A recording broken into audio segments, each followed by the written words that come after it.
భయపడుతున్నారు. వాళ్ళ శాసనసభలో వాళ్ళ ముందే వాళ్ళ బట్టలు పదిస్తామని చెప్పి భయపడుతున్నారు.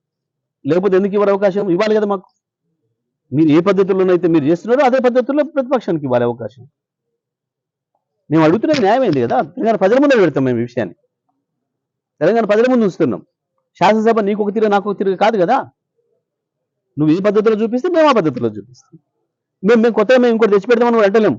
మీరు పెట్టిన స్క్రీన్ అట్లే ఉండనియండి. మీరు పట్టుకున్న బెత్తమే మా చేతికి ఇవ్వండి, మేము చూపిస్తాం. దాని మీదనే చూపిస్తాం. మీరు ఇచ్చిన దాంట్లోనే మీ భాగవతాన్ని బయట పెడతాం. మీరు ఇచ్చిన దాంతోనే మీ బట్టలు ఇప్పుతాం, ప్రజలకు చూపిస్తాం. ఆనాటి 60 ఏళ్ల భాగవతం ఏందో, ఈ 2 ఏళ్లుగా మీరు చేస్తున్న ద్రోహం ఏందో అన్నీ కూడా చెప్తాం ప్రజలకు. మేము అడుగుతున్నదల్లా అదే అవకాశం, సమాన అవకాశం మాకు రావాలని మేము అడుగుతాం. మాకు కూడా అదే అవకాశం ఇవ్వండి.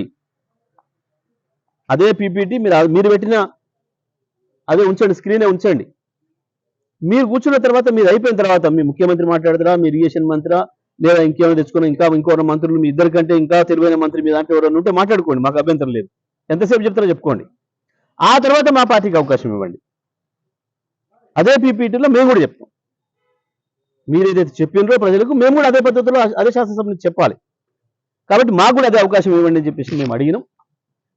తప్పకుండా ఇస్తే వీళ్ళ బండారం బట్టబయలు చేస్తాం, బయట పెడతాం.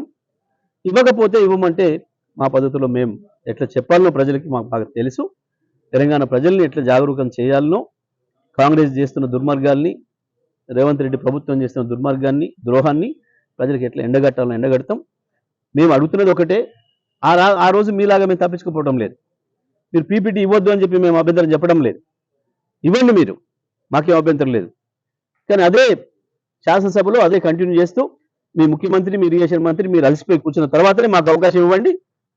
మేము కూడా చెప్తాం గత 60 ఏళ్ళుగా ఏం జరిగింది తెలంగాణలో, గత 10 ఏళ్ళుగా మేమేం చేసినాం, ఈ 2 ఏళ్ళుగా మీరేం చేస్తున్నారో మేము కూడా ప్రజలకు చెప్తాం. శాసనసభ అందరిది, అందరికి సమానమైన హక్కులు ఉంటాయి, అందులో సందేహం ఏం లేదు. మీరే మాట్లాడేది గతంలో.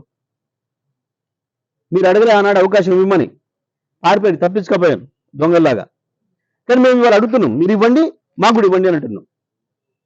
ఈ తెలంగాణ ప్రజల ముందు తేల్చాలి ఎవరు దొంగో, ఎవడు కరెక్టో, ఎవరు మోసం చేస్తున్నారో, ఎవడు పారిపోతున్నాడో, ఎవడు ద్రోహం చేసి పక్కోడికి మన హక్కుల్ని అమ్ముకుంటున్నాడో వాటి రాజకీయ స్వార్థం కొరకు.